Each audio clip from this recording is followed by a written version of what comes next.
pasal 7 ayatnya yang ke-8. 1, 2, 3. Perintah Allah kamu abaikan untuk berpegang pada adat istiadat manusia. Puji Tuhan. Saudara, sekali lagi, perintah Allah kamu abaikan untuk berpegang pada adat istiadat. Kalau saya buat temanya ini, mengikut Yesus harus dengan segenap hati, bukan berdua hati, mengikut dunia, adat istiadat, tradisi, dan lain sebagainya.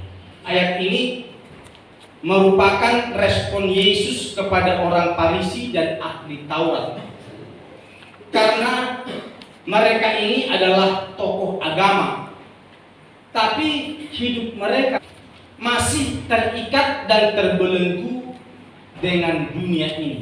Mereka masih tersandra dengan dunia ini, khususnya soal tradisi turun-temurun, soal tradisi nenek moyang yang terus mereka pegang kuat. Maka Yesus menyampaikan hal yang seperti ini, sudah. Kalau kita baca mulai dari ayat pertama sampai seterusnya, kita akan menemukan di sana satu kali waktu orang Farisi datang kepada Yesus. Ayat 1 itu menjelaskan, pada suatu kali serombongan orang Farisi dan beberapa ahli Taurat dari Yerusalem datang menemui Yesus.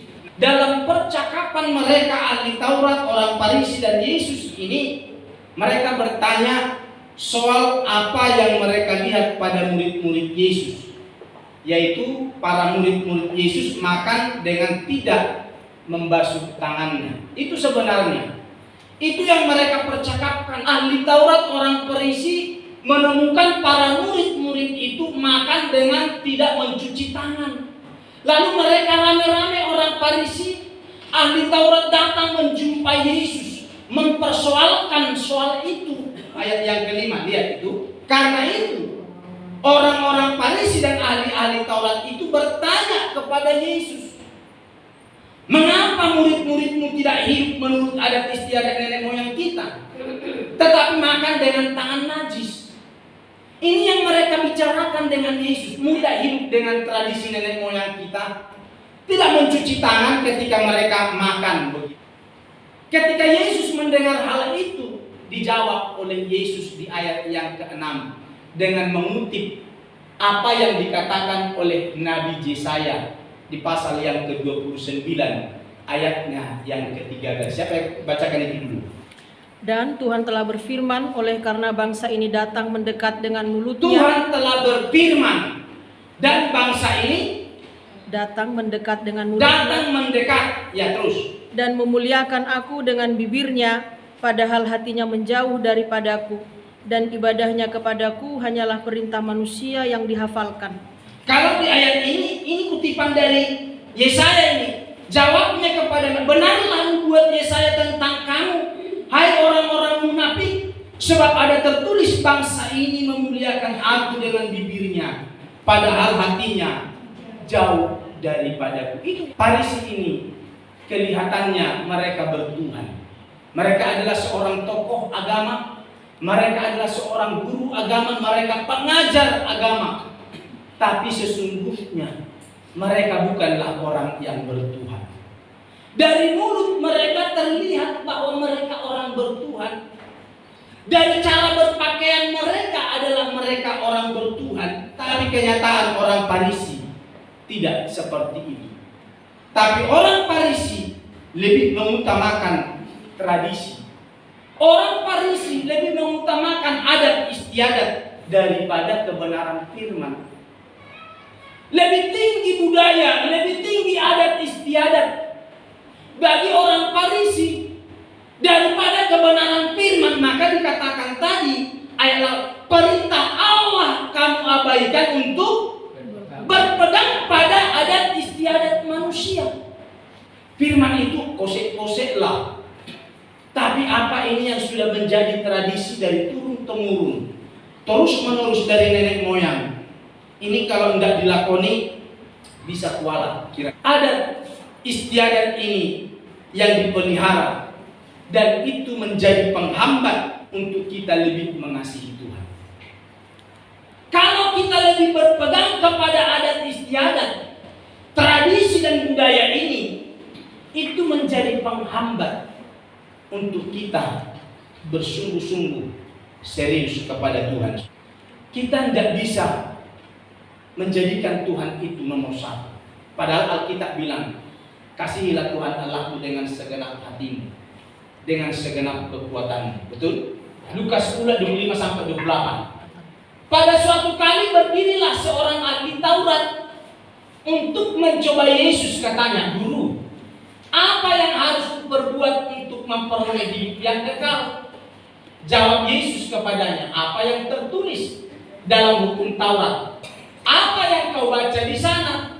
Jawab orang itu, "Kasihilah Tuhan Allahmu dengan segenap hatimu, dan dengan segenap jiwamu, dan dengan segenap kekuatanmu, dan dengan segenap akal budimu, dari seluruh hidupmu." Harus mengasihi Tuhan. "Dan kasihilah sesamamu manusia seperti dirimu sendiri," kata Yesus kepadanya. "Jawabmu itu benar, perbuatlah demikian, maka engkau akan hidup." Orang Farisi ini ngerti loh seperti itu. Untuk mengasihi dengan kekuatan, dengan segenap hati, tapi tidak melakukan. Tapi tradisi itu lebih kuat, adat istiadat lebih kuat mereka pegang.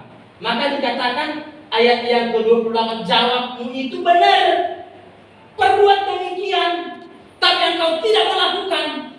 Kau orang bertuhan tapi tidak melakukan.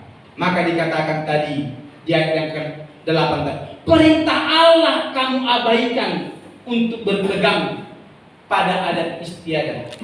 Seringkali kita kalau mau jujur, sudah, kita lebih bisa mendebat kebenaran firman daripada apa yang dilakoni oleh tradisi dan adat istiadat yang berlaku.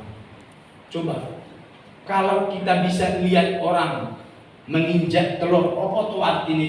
Awislah menengailah. Wiki wis dari zaman biyen nenek moyang ngono kuwi. Nah, pasti ada ceritanya itu. Coba kebenaran firman. Itu kan dulu. Salah satu contoh lah. Kalau kita ngomong bahasa roh, itu cuma satu kali pada zaman Pentakosta, sekarang tidak. Cukup loh, saudara. Yang gitu-gitu mau mendebat loh. Itu hanya terjadi pada masa murid-murid berkumpul di Yerusalem. Kalau tradisi tidak mau, pokoknya terima aja lah, tidak usah banyak ngomong soal itu. Pokoknya kalau tidak dilakoni itu kualat kita. Dunia tempat kita tinggal ini banyak tawaran sesungguhnya untuk kita jauh dari Tuhan. Banyak aturan dan kebiasaan-kebiasaan yang mengakar kuat. Ya, tradisi itu sudah mengakar kuat itu. Budaya itu sudah mengakar kuat, itu sulit untuk ditinggalkan. Kata sulit ditinggalkan, kitanya yang tidak mau meninggalkan, masih menggondeli, masih pegang, masih rangkul terus kuat-kuat. Maka dikatakan tadi ayat ini, perintah Allah kamu abaikan untuk berpegang pada adat istiadat manusia. Bukan tidak bisa kita tinggalkan, kitanya yang tidak mau. Coba, udah kita bilangi kalau melahirkan tidak usah dilampo-lamponi, dikeranjangi. Lu udah dengar masih dilamponi, dikeranjangi. Nanti Immanuel kalau punya anak tidak usah kau buat keranjang, kau kasih lampu. Anakku tidak begitu. Ya, tak gaya. Dua anakku sehat-sehat semua. Tak kasih petelot ketika kubur hari-hari ndak. Jangan pegang kuat-kuat yang begitu supaya pinter. Dan saudara-saudara, sulit. Bukan berarti tidak bisa hanya kitanya yang tidak mau. Rasanya kita sebagai manusia kualat nanti kata orang. Begitu asing kita dianggap kalau tidak melakoni. Allah, Margone, kamu Kristen tak menunggui, kamu tinggalkan tradisi nenek moyang. Kita lebih malu dikata-katai begitu daripada tidak nurut kebenaran firman Tuhan. Kita belajar dari hal ini. Masih ada banyak tradisi-tradisi, ya, bayi lahir 7 hari potong rambut.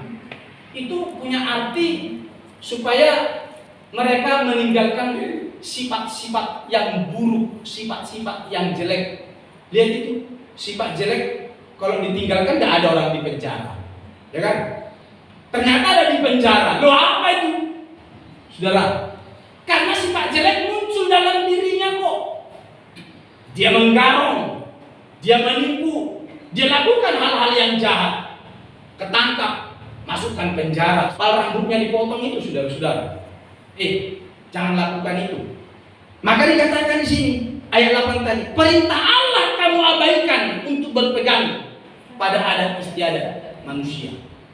Jangan kau pegang kuat hal-hal yang begitu. Ada lagi mitoni. Mitoni ini harus pakai jari 7 warna, menggendong kelapa gading. Istriku waktu hamil 7 bulan tidak suruh gendong kelapa gading itu. Sorry loh nak, kita belum punya apa-apa deh, bekas dari Pak Ibu. Tapi ganteng tuh. Ya itu dia. Makanya jangan ikut yang begitu gitu loh. Masih ada yang lainnya. Gigimu copot, dilemparmu di atas genteng. Loh apa itu? Orang pebisnis jualan, mungkin sate ke, mungkin dorong-dorong apa. Kau ketika keluar dari rumah, lihat langkah kanan sih. Loh, kenapa menepi? Ya mas, ben payon kata. Loh, itu tradisi-tradisi yang kita ikuti. Inilah tantangan kita sebagai umat Tuhan. Kita harus bisa melepaskan tradisi-tradisi. Jangan seperti apa yang dikata, perintah Allah kamu abaikan untuk berpegang pada adat istiadat manusia. Tuhan bilang, jangan. Berat loh jadi orang Kristen. Masa jadi orang Kristen tidak mau melakukan itu? Iya. Coba lihat itu Matius 7 itu. Matius 7, 13, 14. Ini loh. Masuklah melalui pintu yang sesat itu. Karena lebarlah pintu dan luaslah jalan yang menuju kepada kebinasaan. Banyak orang yang masuk melaluinya. Karena sesatlah pintu dan sempitlah jalan menuju kepada kehidupan. Dan sedikit orang yang mendapatinya. Ini sama seperti ayat yang ke-8 ini. Mereka lebih berpegang pada adat istiadat manusia. Lebih kuat itu dipegang. Padahal kita minta masuklah pintu yang sesat itu. Kalau kita sudah memutuskan hidup sebagai umat Tuhan, sebagai orang Kristen, lepaskan semua itu.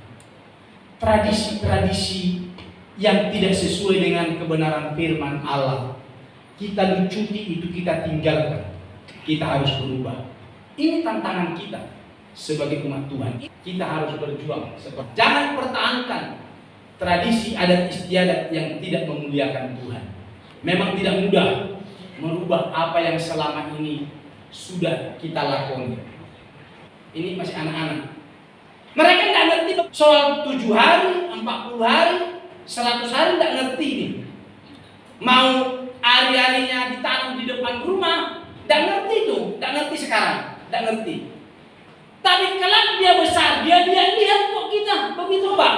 20 tahun ke depan dia udah menikah itu. Dari mana dia dapat nanti untuk mitoni itu? Sebenarnya tidak ngerti sekarang, tapi akhirnya jadi mengerti. Sebenarnya udah bisa putus itu dari kita, tapi mesti dilakoni nanti sama anak ini ya. Ini sama anak-anak ini. Bapak Ibu, ayo anak kita ini dari saat kita ini sekarang putus itu, tidak usah ikut. Kok dibawa lagi ke cucunya lagi, ke anaknya lagi terus. Jauh di bawah sana, kok ikut gitu sudah. Sekali lagi memang tidak mudah, tapi bisa. Paulus mengingatkan kepada jemaat, di mana saja Paulus melayani, supaya mereka tidak hidup seperti itu. Kolose 2 ayat 6 sampai 8. Ini, kamu telah menerima Kristus Yesus, Tuhan kita. Kalau kamu tuh sudah jadi umat Tuhan, loh. Kamu tuh sudah jadi orang Kristen. Karena itu hendaklah hidupmu tetap di dalam Dia. Kalau kamu itu sudah anak Tuhan, orang Kristen, hidupmu tetap di dalam Tuhan. Hendaklah kamu berakar di dalam Tuhan. Kamu harus makin kuat dan dibangun di atas Dia. Hendaklah kamu bertambah teguh dalam iman, harus makin kuat, gitu. Yang telah diajarkan setiap hari Jumat, kita baca firman setiap hari 2 pasal, harus makin tambah kuat. Dan hendaklah hatimu melimpah dengan syukur.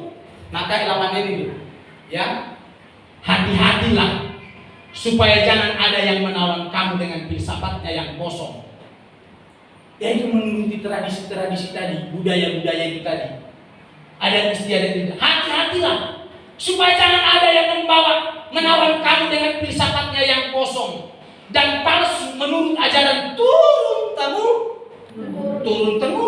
dan roh-roh dunia, tetapi tidak menurut Kristus. Kalau tidak menurut Kristus, tinggalkan. Amin. Tinggalkan. Hati-hati supaya jangan ada yang menawan kamu dengan filsafatnya yang kosong, palsu menurut ajaran turun-temurun. Ini disampaikan oleh Paulus kepada jemaat di Kolose. Kemana-mana Paulus nyampaikan itu. Coba lihat lagi, klik lagi. 2 Korintus 11 ayat 1 sampai 3. Alangkah baiknya jika kamu sabar terhadap kebodohanku yang kecil itu. Memang kamu sabar terhadap aku, kata Paulus. Sebab aku cemburu, Paulus bilang begitu, kepada kamu dengan cemburu ilahi, karena aku telah mempertunangkan kamu kepada satu laki-laki untuk membawa kamu sebagai perawan suci kepada Kristus. Paulus bilang, aku cemburu kepada kamu jemaat Korintus, karena aku memperkenalkan kamu kepada Kristus. Kami bawa kau kepada Kristus, katanya, ya, oleh Paulus. Lalu teruskan, tetapi, nah, kata Paulus, tetapi aku takut. Paulus ini resah, Paulus ini khawatir, Paulus ini gelisah dengan jemaat Korintus. Apa yang ditakutkan, apa yang digelisahkan, apa yang ditakutkan dan dikhawatirkan Paulus? Kalau pikiran kamu disesatkan dari kesetiaan kamu yang sejati kepada Kristus. Aku khawatir loh jemaat Korintus. Aku takut loh jemaat Korintus. Kalau kamu dipengaruhi ajaran lain yang bukan bersumber dari Kristus. Ya. Sama seperti Hawa diperdayakan oleh ular itu dengan kelicikan. Dunia ini licik dengan berbagai ragam cerita yang dia buat. Kamu terkutuk loh, karena kamu tidak peduli dengan orang tua, kamu manusia dikutuk. Lihatlah turunan bangmu itu, miskin-miskin semua. Aku takut kalau pikiran kamu disesatkan dari kesetiaan kamu yang sejati kepada Kristus. Mereka ini orang yang serius bertuhan loh, jemaat Korintus ini. Paulus bilang, aku takut, aku khawatir, aku resah dengan kamu. Kalau ada orang yang mempengaruhimu, ya, dari kesetiaanmu kepada Kristus. Saudara-saudara, kalau saudara Bapak Ibu kenal Kristus, sudah menerima Tuhan Yesus dan sudah percaya dan makin kuat di dalamnya, jangan mau dipengaruhi oleh ajaran filsafat yang lain. Jangan mau. Kalau mau tak kasih tahu ini firman. Ya, saya bilang tadi, sulit meninggalkan tradisi budaya yang sudah kita ikuti dari waktu ke waktu turun-temurun. Bukan tidak bisa, kitanya yang tidak mau. Padahal waktu anak-anak kita tidak ngerti itu. Sama seperti anak tadi yang kita bilang, tidak ngerti sekarang ini mereka. Tapi kalau kita gede, kok bisa kita mengikuti itu dan kita tularkan lagi ke anak kita. Para firman tidak kita tularkan. Kamu serius bertuhan. Yes, kamu dipelihara. Kok tidak dikasih tahu begitu? Kok tidak diajari anak-anak kita itu untuk ngerti memberi, untuk ngerti berkorban, untuk ngerti melakukan apalah untuk pekerjaan Tuhan. Kalau kamu dalam pelayanan mengikut Tuhan, ayo kamu harus serius lakukan apa yang terbaik dengan pelayanan. Maka kami tiap pagi di sini berdoa begini. Saya sajane kalau mengumumkan kan takut, tapi doa ini tak kasih tahu kepada Bapak Ibu. Ini tanya orang-orang yang berdoa, ini ada 9 orang kami. Tuhan, kami berdoa buat anak-anak kami yang kecil-kecil ini.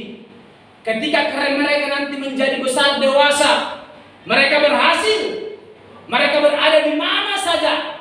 Nah, supaya anak-anak kami ini mengerti pelayanan, mengerti pekerjaan Tuhan, mendukung dan menopang, jadilah mereka tiang-tiang pelayanan gereja. Kami bilang begitu, saudara-saudara. dalam doa kami. Supaya anak-anak kita tidak tertular dengan kondisi kita sekarang, tidak mau membantu mendukung pekerjaan Tuhan. Supaya anak kita ini tidak tertular nanti, dimanapun nanti mereka berada. Orang tua aku juga gitu dulu kok, tidak pernah mau mendukung. Ngapain mendukung pelayanan? Akhirnya ikut juga di tempat lain tidak mendukung. Oke lah, yang sekarang tak pikir kalau itu terjadi ya wes, tapi kepada keturunan kita, anak-anak kita ini, kalau mereka berada bergereja di mana saja mereka tinggal nantinya, supaya mereka menjadi penopang-penopang. Yang ini ya wes lah, selesai begitu ya. Kalau bisa berubah puji Tuhan, kalau enggak bisa lagi dirubah biar anak-anak kita ini di mana mereka saja nanti berada menopang pelayanan. Apa yang mereka bisa buat. Sekecil apapun yang mereka perbuat supaya Tuhan pakai mereka. Kami bilang begitu di dalam bagi kami. Ya terus kami doakan begitu. Ya. Jadi supaya kita putus yang begitu-begitu. Tapi di ke depan anak-anak kita ini di mana saja berada mereka topang pelayanan. Mereka diberkati buat menopang pelayanan. Mereka diberkati buat menopang pelayanan. Saya mendengar satu cerita. Ini kebetulan hidup orang Pak Pendeta Huta Barat. Ya, dia bercerita baru-baru ini. Yang baru-baru saja. Katanya dulu ada seorang pendeta di daerah Tawang Mangu sana. Miskin sekali, singkong aja tidak punya. Coba, jadi anak-anak itu mengerti melihat kondisi itu. Sekarang dewasa, masa tinggal katanya di Jogja itu. Ada 30 pendeta. 30 pendeta dengan baik. Salah satu dia dikasih disupport 1.500.000 per bulan. 30 pendeta loh, coba berapa banyak uangnya itu? Ya kalau gitu 45 juta dia berikan loh kepada pendeta loh. Coba, nah yang begini nih loh, anak-anak kita ke depan kalau bisa mengerti begitu, menopang pelayanan, hebat loh. Jadi besok bisa bergereja di Jogja. Kita tidak tahu, siapa tahu judulnya nanti di Jogja. Ya, kita tidak ngerti maksudnya gitu loh. Kalau dia diberkati oleh Tuhan, ya menjadi penopang di sana, dia bergereja di satu gereja, topang di sana, ya topang di sana. Betul, sama seperti anak yang di Jogja itu menopang pendeta-pendeta yang dianggap kurang mampu. Lalu saya bilang sama anakku ini, kamu harus begitu. Besok kamu gede harus perhatikan pelayanan. Iya, pekerjaan Tuhan, perhatikan. Jadi cukuplah di kita itu, ya. Tapi kepada keturunan kita doakan. Ajarkan yang begitu, jangan diajarkan tradisi budaya itu. Jangan dibilang, nanti kamu kalau melahirkan ya, undang mama, undang papa 7 bulanan ya. Jangan dikasih tahu itu. Jangan ajar yang begitu. Ajarilah kebenaran. Amin. Ajari kebenaran. Itu. Ya. Ini Paulus, aku takut kalau pikiran kamu disesatkan dari kesetiaan kamu. Paulus itu khawatir dengan kondisi jemaat. Ini Kolose 1:23. Sebab itu kamu harus bertekun dalam iman. Tetap teguh dan tidak bergoncang. Jangan mau digeser dari pengharapan Injil. Yang telah kamu dengar dan yang telah dikabarkan di seluruh alam di bawah langit, dan yang aku ini Paulus telah menjadi pelayan. Ya, coba ini saudara-saudara. Ya, Paulus ingatkan, tetap teguh dan tidak bergoncang, dan jangan mau digeser dari pengharapan Injil yang telah kamu dengar. Tangkap itu, ajarkan kepada anak-anak kita, keturunan kita. Ajari yang begitu, saudara, supaya kita luput dari gaya tarik dunia tadi. Yang pertama kita lakukan, kuatlah di dalam Tuhan. Yuk klik Efesus 6 ayat 10-12. Akhirnya hendaklah kamu kuat di dalam Tuhan, di dalam kekuatan kuasanya. Kenakanlah seluruh perlengkapan senjata Allah, supaya kamu dapat bertahan melawan tipu muslihat iblis. Perlengkapan senjata Allah itu adalah iman, adalah firman. Kalau ada pengaruh-pengaruh dari luar untuk melakukan tradisi-tradisi, ya budaya-budaya yang tidak sesuai dengan kebenaran firman, kita berani menolak. Karena perjuangan kita bukan melawan darah dan daging, tetapi melawan pemerintah-pemerintah, melawan penguasa-penguasa, melawan penghulu-penghulu dunia yang gelap ini, melawan roh-roh jahat di udara. Loh ini sudah tegas kok, kita harus kuat dan bertahan lawan itu. Jangan mau laut di bawah dengan begitu, supaya kita luput dari gaya tarik dunia. kuat di dalam Tuhan. Kalau kita tidak kuat, memang dia kasih tahu begini, kita main itu. Orang tuamu itu harus kamu bersih kuburannya, kasih merokok, kasih makanan. Wah, ini loh yang kayak gini. Ini kebenaran firman, ini yang kita tangkap. Jangan larut lagi. Perjuangan kita bukan melawan darah dan daging, melawan penghulu dunia yang gelap ini, melawan roh-roh jahat di udara. Itulah perlawanan kita. Kalau kita tidak bisa melawan itu, kita larut dan ikut. Besok melahirkan, buat lagi lampu. Melahirkan lagi, buat lagi lampu. Bangun rumah, tanam lagi nanti telur banyak di sana. Pas naik, kuda-kudanya ini semua, kasih lagi nanti hasil panen. Ke gereja tidak diwenei, tapi ke situ diwenei. Tapi kalau diajari memberi, wah kamu itu kualat untuk mengajari aku, malah gitu malahan. Yang kedua, miliki mata yang tertuju kepada Yesus. Ibrani 12 ayat 2. Marilah kita melakukannya dengan mata yang tertuju kepada Yesus, yang memimpin kita dalam iman. Nah, yang memimpin kita dalam iman, yaitu Yesus, dan yang membawa iman kita itu kepada kesempurnaan, yaitu Yesus juga, yang dengan mengabaikan kehinaan. Nah, dia rela mati buat kita. Ya, tekun memikul salib dan sukacita yang disediakan bagi dia, yang sekarang duduk di sebelah kanan tahta Allah tertuju. Fokus kepada Yesus. Fokus kepada Yesus. Satu ayat lagi, Filipi pasalnya yang ketiga ayat 14. Dan berlari-lari kepada tujuan. Dan berlari-lari kepada tujuan terus. Untuk memperoleh hadiah, yaitu Memperoleh panggilan hadiah surgawi dari Allah dalam Kristus Yesus. Nah, fokus itu berlari-lari kepada tujuan. Fokus saja. Mari kita melakukan dengan mata yang tertuju. Berlari-lari kepada tujuan. Lari dari yang ketiga. Bertekun membaca kitab suci. Nah, supaya ini kita tularkan, kita berikan kepada anak cucu kita. Bukan mendengarkan cerita nenek moyang soal tradisi, soal budaya itu. Ya adat istiadat. Bukan itu yang kita tularkan, bukan. Tapi bertekun baca kitab suci supaya ada yang kita ceritakan. Yuk. Ini loh. Sementara itu sampai aku datang, bertekunlah dalam membaca kitab suci, dalam membangun dan dalam mengajar, supaya kita luput dari gaya tarik dunia ini. Sampaikan itu firman. Sampaikan kebenaran kepada anak-anak kita, kepada cucu kita. Sampaikan kebenaran. Jangan seperti di dalam Markus 7:8 tadi katakan, perintah Allah kamu abaikan untuk berpegang pada adat istiadat manusia. Lepaskan itu, pegang kebenaran. Amin. Lepas, jangan abaikan firman, tapi itu jadikan nomor 1. Tulis sumber